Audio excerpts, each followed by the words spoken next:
Clearly, there was nobody at home. Those newspapers sticking out of the litter box are a sure sign that the owners are away. Come on, let's break in. I don't think we should. It's not like stealing apples. Are you afraid, chicken? Who's chicken? I'll show you. Being taller than Ginger, Diggy was able to reach up and open the window. The boys climbed in and looked around. Then they heard the screech of bricks as a car pulled up outside the house. They ran as fast as they could. Ginger got away, but Diggy tripped and fell. The policeman grabbed Diggy by the collar and took him to the police station. They questioned him for hours and hours. They wanted to know the other boy's name, but he didn't tell them. Meanwhile, Ginger sat at home terrified. He expected at any moment to hear policemen knocking on his door, but he needn't have worried. His friend Diggy said nothing. He was sent to prison for a year. When he got out, he knew that his parents did not want him, so he decided to go and see his old friend. Ginger. Ginger had not visited him in prison. Perhaps his parents had told him not to. Diggy did not recognize the woman who opened the door. Oh, they don't live here anymore.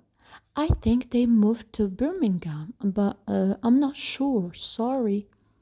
The platform was crowded. It was the rush hour, and a crowd of businessmen and women were waiting for the train to take them back to their comfortable homes in the suburbs. Among the waiting passengers was a tall man in expensive coat. He was standing under the notice that said, "Beware of pickpockets." A slim, red-haired man was moving quickly through the crowd. He worked his way over the tall, well-fed man, bumped into him, and then slipped away quickly. Unfortunately for him, a railway policeman had seen the whole thing. He grabbed the slim man by the collar and dragged him to where the tall man was standing.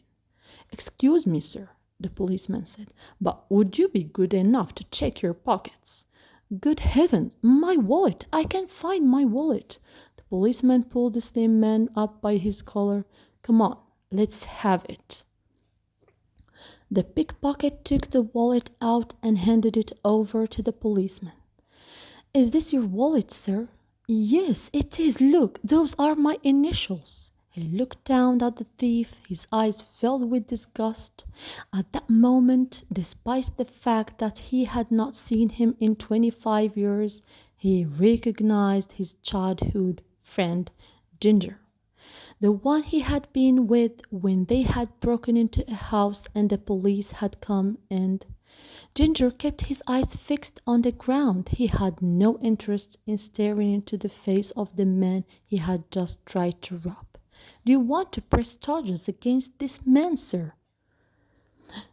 Uh, there was a moment of silence. "Of course, officer," Diggy said. "We must teach these thieves a lesson." Pickpocket shrugged his shoulders. He didn't even hate the businessman. "That's the way the world is," he thought to himself as the policeman took him away. Meanwhile, Diggy, the successful businessman, had boarded his train, satisfied that he had done his duty as a good citizen.